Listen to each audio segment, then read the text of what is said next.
Hello friends, नियारा classes में आपका एक बार फिर स्वागत है।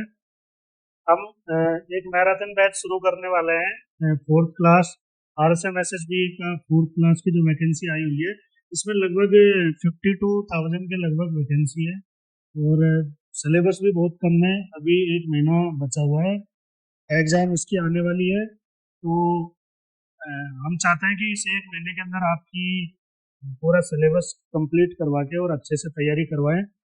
क्योंकि सिलेबस बहुत ज़्यादा नहीं है और सिंपल सिंपल टॉपिक्स हैं। तो जुड़े रहिए हमारे चैनल के साथ। हम मैं आपको साइंस साइंस पढ़ा रहा हूँ। तो साइंस में मुश्किल से 8-10 टॉपिक है, तो एक एक करके देखते हैं अपन।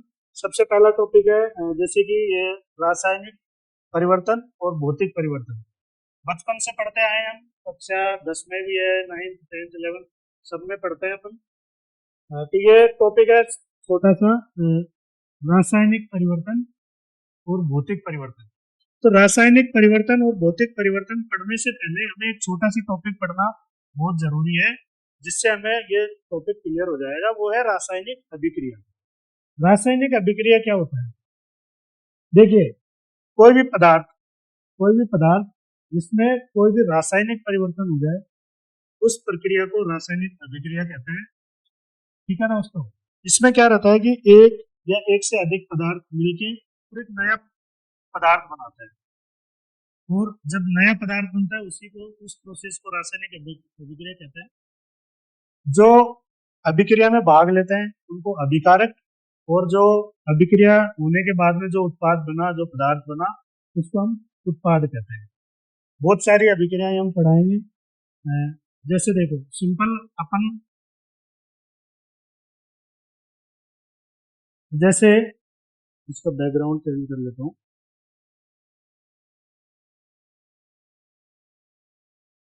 हाँ, बचपन से हम सुनते आए हैं बहुत सारे तत्व हमारे धरती पे विद्यमान है जो हमारे वैज्ञानिकों ने खोज रखे हैं, जिनका अपन ने नाम क्लासों में हाइड्रोजन, हीलियम, लिथियम, बोरोनियम, बोरोन वगैरह ये जितने भी हैं। अगर हम सिंपल बात करें, जैसे हाइड्रोजन का एक अणु है, हाइड्रोजन के साथ अगर ऑक्सीजन जुड़ जाता है तो क्या बनता है? जल। यानी कि हाइड्रोजन और ऑक्सीजन दोनों ने आपस में एक रासायनिक अभिक्रिया करी और एक नया उत्पाद बनाया, जिसको हम क्या बोलते हैं? जल। तो ये क्या हो गया? एक रासायनिक परिवर्तन हो गया। इस पूरी प्रोसेस को हम रासायनिक अभिक्रिया बोलते हैं। दूसरा अपना अगर बोले कि एक धातु होती है सिलिकॉन। सिलिकॉन के साथ जैसे ही ऑक्सीजन जुड़ेगा तो बनता है सिलिकॉन ऑक्साइड, और इसको हम बोलते हैं हमारी मिट्टी। ये मिट्टी का सूत्र है। यानी कि अगर हाइड्रोजन ऑक्सीजन के साथ जुड़ गया तो जल बन गया, सिलिकॉन के साथ ऑक्सीजन जुड़ गया तो मिट्टी बन गई।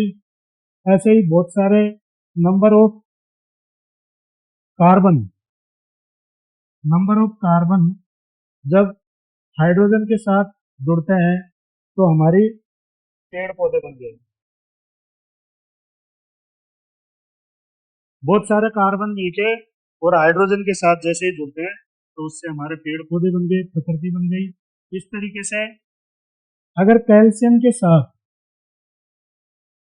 के साथ ऑक्सीजन जुड़ जाता है तो ये बनता है CaO। ऑक्सीजन दो है तो यहाँ पे अपन दो लगा सकते हैं। तो ये कैल्शियम ऑक्साइड बन गया। इसको क्या बोलते हैं अपन? ये पत्थर हो गया। इस तरीके से ये पूरी सृष्टि का निर्माण हुआ है रासायनिक अभिक्रियाओं के द्वारा। बहुत सारे तत्व, एक या एक से अधिक तत्व मिलके और आपस में जुड़ते हैं, और जुड़ने के बाद में एक नया पदार्थ बनाते हैं, जिससे रासायनिक अभिक्रिया बोलते हैं। ठीक है दोस्तों, अब पीछे टॉपिक पे दोबारा आते हैं। हमारा टॉपिक है रासायनिक परिवर्तन एवं भौतिक परिवर्तन। फोर्थ क्लास का साइंस का पहला ही चैप्टर है ये। तो आइए समझते हैं रासायनिक परिवर्तन। जैसे कि अपन ने अभी देखा है कि अगर कोई एक या एक से अधिक उत्पाद मिलकर एक नया पदार्थ बना ले और उसके रासायनिक गुण और रासायनिक संगठन इसमें भी परिवर्तन हो जाए तो उसको बोल देंगे रासायनिक परिवर्तन। लेकिन अगर किसी भी अभिक्रिया में उसकी भौतिक अवस्था बदल जाए, मतलब बाहर से बदल जाए, उसका बाहरी स्वरूप बदल जाए, लेकिन उसके अंदर के जो केमिकल स्ट्रक्चर है उनके अंदर अगर कोई चेंजेस नहीं है तो उसको अपन बोलेंगे भौतिक परिवर्तन। ठीक है फ्रेंड्स। इसी तरह अगर कोई आणविक या आयनिक अवस्था पुनः प्राप्त की जा सकती है, अगर वो दोबारा से उसी रूप में आ जाए तो वो रासायनिक परिवर्तन हो गया। सॉरी, रासायनिक परिवर्तन में मूल अवस्था में पदार्थ वापस नहीं आता है, लेकिन भौतिक परिवर्तन के अंदर मूल अवस्था में वापस से आ सकता है। ये थोड़ा सा मिस्टेक हुआ है इसमें, मूल अवस्था में नहीं आ सकता।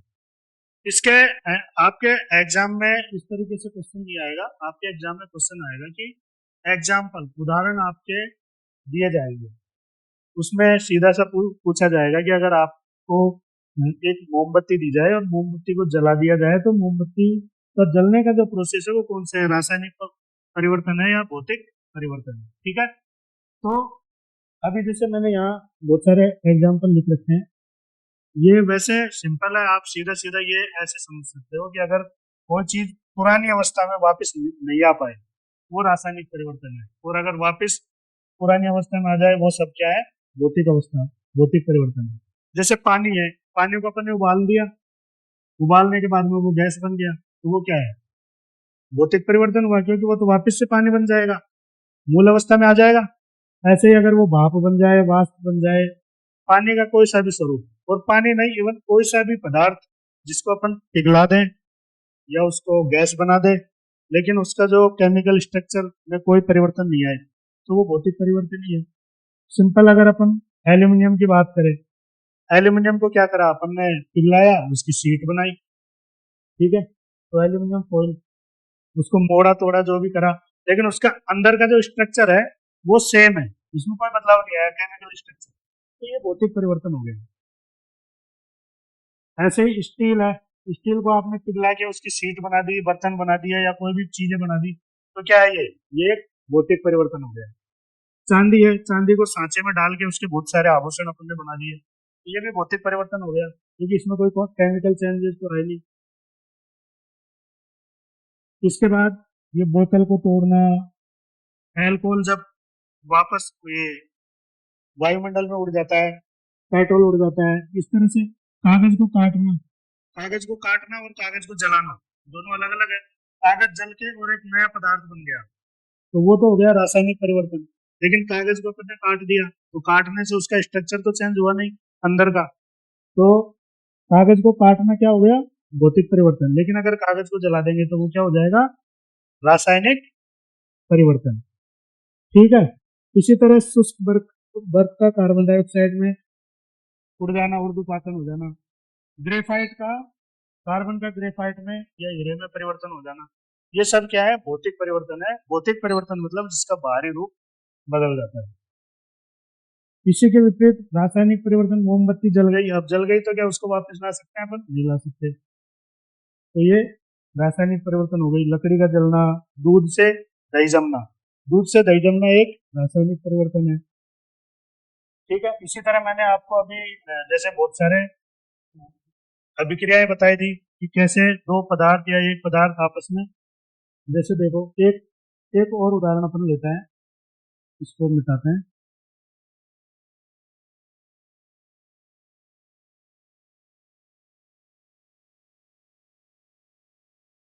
हाँ, एक जैसे कॉमन सा एक एग्जांपल है, SI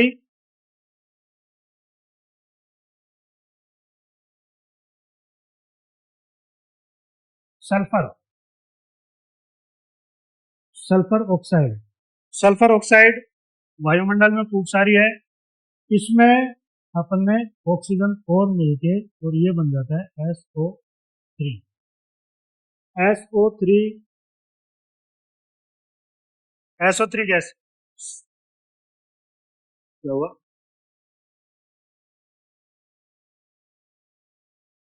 SO3, SO3 गैस जब पानी के कांटेक्ट में आएगी तो ये बनाता है सल्फ्यूरिक एसिड, H2SO4। अब आप ये देखिए, ये सल्फर ट्राइऑक्साइड वायुमंडल में है और H2O हमारी आंख के अंदर है, आंख के अंदर पानी तो होता ही है, ये हमारे पर्यावरण में है, हवा के अंदर तो रहता ही है मिक्स।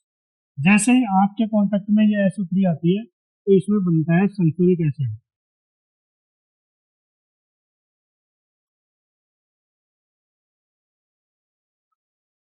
और सल्फ्यूरिक एसिड तो एसिडों का राजा है एक तरह से, H2SO4। अब ये H2SO4 आंख में जाएगा तो आंखों में क्या होगी?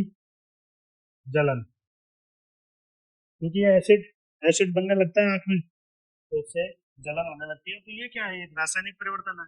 सल्फर ऑक्सीजन के कांटेक्ट में आया, SO3 बना। SO3 जैसे ही जल के कांटेक्ट में आया तो ये H2SO4 बना दिया। इस तरह की जो जितने भी जो अभिक्रियाएं हैं, ऐसे अपन ने और देखा है। जैसे कैल्शियम कार्बोनेट है, ये कैल्शियम कार्बोनेट क्या है? पत्थर है। इसको अपन ने भट्टी में गर्म किया तो ये टूट जाएगा कैल्शियम ऑक्साइड में, और CO2 गैस जो है इसकी उड़ जाएगी। ये हो गया पत्थर। ये कैल्शियम ऑक्साइड जैसे ही पानी के कांटेक्ट में आएगा तो ये CaOH का वोल्टवाइज, ये प्योर एक तरह से, मतलब अपन घरों में जो पेंट करते हैं वो पेंट का ही एक रूप है ये। तो इस तरह की जो भी जितनी भी जो अभिक्रियाएं हैं इनको सब हम अपन बोलेंगे रासायनिक अभिक्रियाएं, जिसमें कंप्लीटली चेंज हो जाता है पदार्थ। अब आगे चलता है। हाँ, देखिए, ये अब हम पढ़ेंगे रासायनिक अभिक्रिया के प्रकार। क्योंकि रासायनिक और भौतिक परिवर्तन कहीं ना कहीं रासायनिक अभिक्रियाओं से जुड़ा हुआ एक टॉपिक है, तो हमें ये टॉपिक पढ़ना ही पड़ेगा। रासायनिक अभिक्रिया के बारे में हमें ढंग से पढ़ना पड़ेगा, क्योंकि क्वेश्चन के यहाँ से भी आने की संभावना है।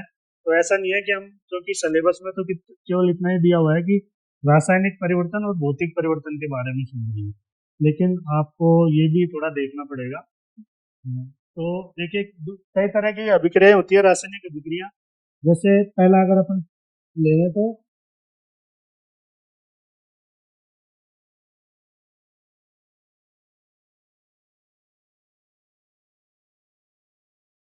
संयोजन अभिक्रिया, कॉम्बिनेशन रिएक्शन। ये क्या होती है कि इसमें एक या दो से अधिक अभिकारक मिलके और कोई एक उत्पाद बनाते हैं, मतलब दो या दो से अधिक जुड़ के। ठीक है। अब यहाँ पे एग्जांपल दे रखा है कि कैल्शियम हाइड्रोक्साइड और CO2 आपस में मिले और कैल्शियम कार्बोनेट बना। इसी तरह अगर जैसे ही कार्बन के साथ ऑक्सीजन जुड़ा तो ये बन गया क्या?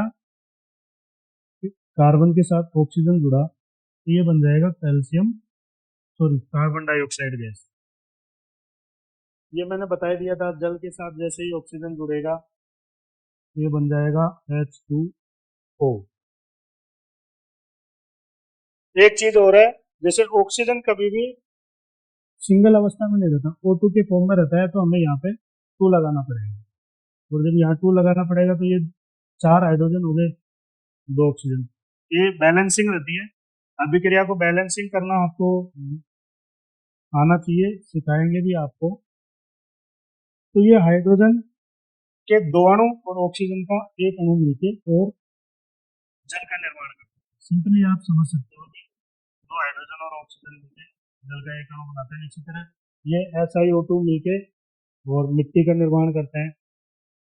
इसमें क्या है, जैसे 2 पदार्थ मिले और किसी एक उत्पाद का निर्माण किया। ये हो गया अपना संयोजन अभिक्रिया। नेक्स्ट आता है अपघटन अभिक्रिया। अपघटन का मतलब होता है टूटना, डिकम्पोज, डिकम्पोजिशन रिएक्शन।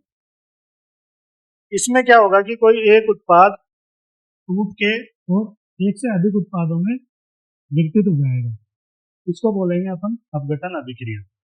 जैसे कैल्शियम कार्बोनेट है, कैल्शियम कार्बोनेट को अपन गर्म करेंगे, जैसे हीट देंगे इसको, तो ये 2 भागों में टूट जाएगा, कैल्शियम ऑक्साइड और CO2 में।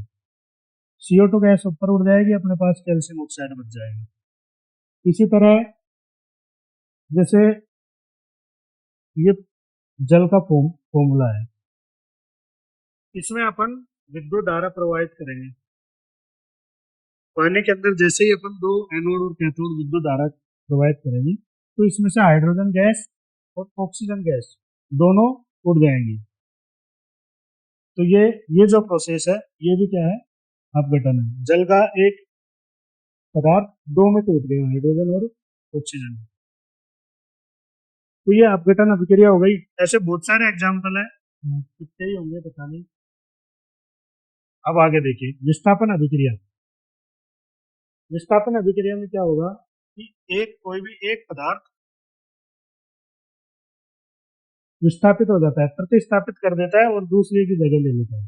जैसे एक एग्जाम्पल अपन देखें, ऐसे रासायनिक अभिक्रिया जिसमें यौगिक एक घटक को कोई अन्य तत्व बदलकर प्रतिस्थापित कर दे, इसको विस्थापन अभिक्रिया बोलेंगे। डिस्प्लेसमेंट रिएक्शन, इसमें जैसे ये फेरस है, कॉपर सल्फेट है, इसमें फेरस जो है यहाँ से हटके और SO4 के साथ जुड़ गया और कॉपर अलग हो गया। ऐसा क्यों हुआ ये जानना आपके लिए जरूरी है। तो एक तत्वों की अभिक्रियाशीलता होती है, तत्वों की अभिक्रियाशीलता।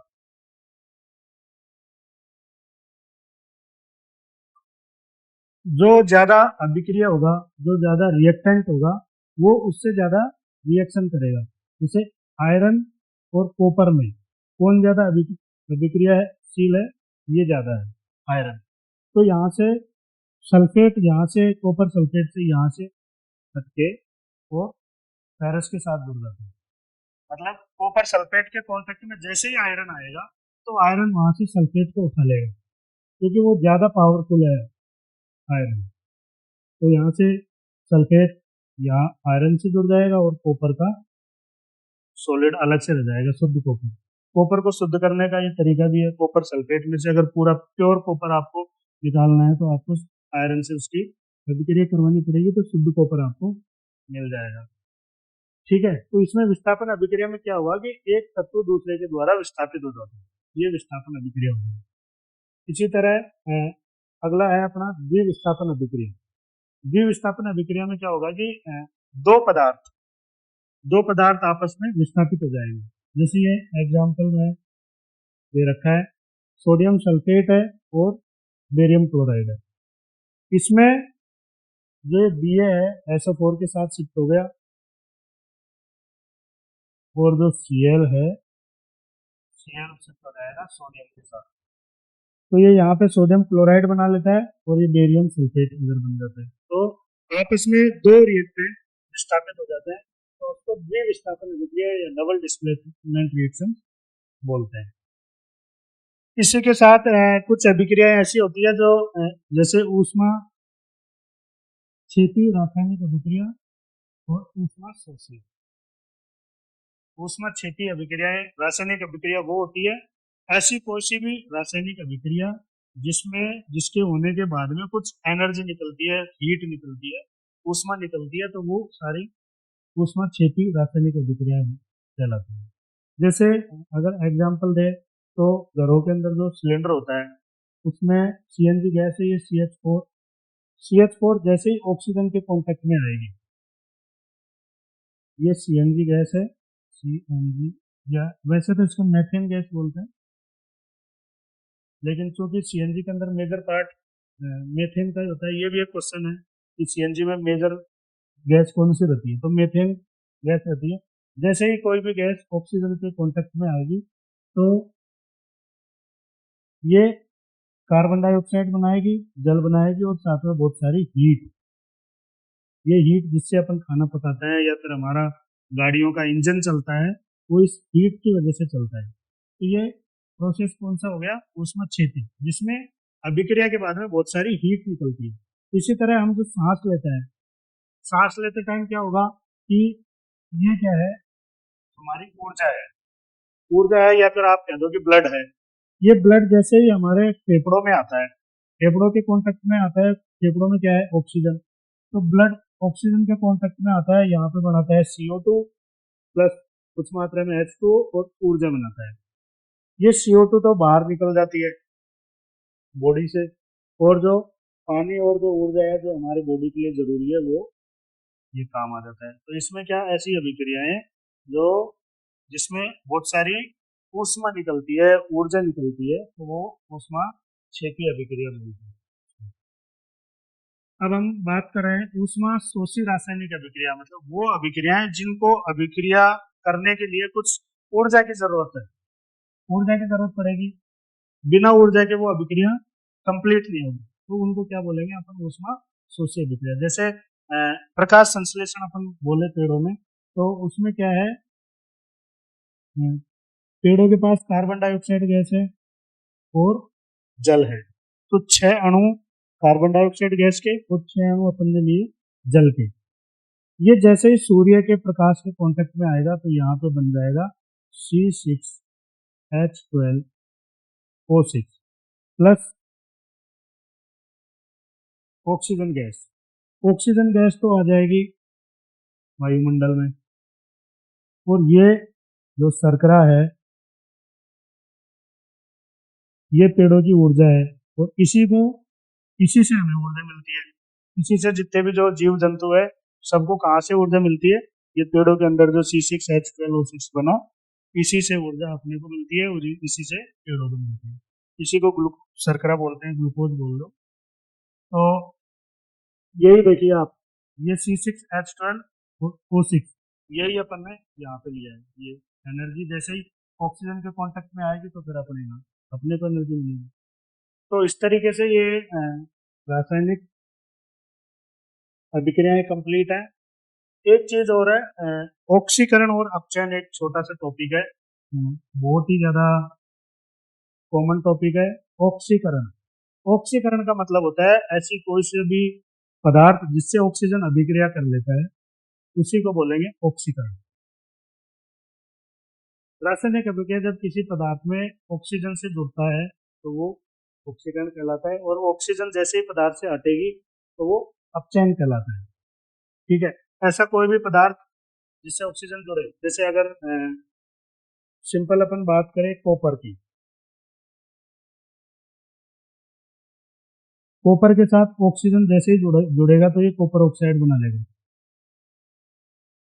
क्योंकि ऑक्सीजन 2 है तो यहाँ 2 कॉपर लेने पड़ेंगे अपने को, तो 2CuO बन जाएगा। कॉपर ऑक्साइड क्या है, आप कॉपर का एक नया नया तार लीजिए, एकदम जो एकदम से चमकीला होगा, ठीक है, थोड़े दिन बाद में क्या होगा कि जैसे ही वो ऑक्सीजन के कांटेक्ट में आएगा तो कॉपर ऑक्साइड बनाने लगता है, और ये कॉपर ऑक्साइड ही है जो उसको खराब कर देगा। ठीक है, ऐसे ही एल्यूमिनियम है, एल्यूमिनियम का तार जब अपन नया नया लेके आता है, एल्यूमिनियम जब खंभों पे नया एल्यूमिनियम का तार लगाया जाता है तो वो एकदम चमकीला चांदी की तरह चमकता है, लेकिन जैसे ही वो ऑक्सीजन के कांटेक्ट में आएगा तो उसका कोरोजन होना स्टार्ट हो जाएगा। अब चूंकि ऑक्सीजन यहाँ 2 है, Al2O3, 2 एल्यूमिनियम लेने पड़ेंगे, तो ये Al2O3 जो बना एल्यूमिनियम ऑक्साइड, एल्यूमिनियम ऑक्साइड में एल्यूमिनियम का क्या हो गया, ये ऑक्सीकरण हो गया, एल्यूमिनियम का ऑक्सीकरण हुआ और उसने एल्यूमिनियम ऑक्साइड बनाया। इसी एल्यूमिनियम ऑक्साइड से उसका जो बाहरी परत है, जो एल्यूमिनियम, वो थोड़ा थोड़ा काला पड़ने लगता है। इसी तरह हमारी बॉडी के अंदर भी मैंने पहले भी बताया था कि ऑक्सीकरण हो रहा है, हमारे एक एक अंग, एक एक कोशिका का ऑक्सीकरण हो रहा है, और ऑक्सीकरण की वजह से ही हमारे मतलब कोशिकाओं की उम्र घट रही है, हमारी उम्र घट रही है। ऑक्सीकरण, ऑक्सीकरण से ही कोरोजन स्टार्ट होता है। कोई भी धातु, लोहा ले लो, जस्ता, तांबा, कोई सी भी धातु जिसका ऑक्सीकरण शुरू हो जाएगा तो वो डिकम्पोज होना शुरू हो जाएगी। ये जंग का फॉर्मूला है। आयरन, आयरन मतलब लोहा, लोहा जैसे ही ऑक्सीजन के कांटेक्ट में आएगा तो फेरिक ऑक्साइड बना देगा, और फेरिक ऑक्साइड क्या है, जंग।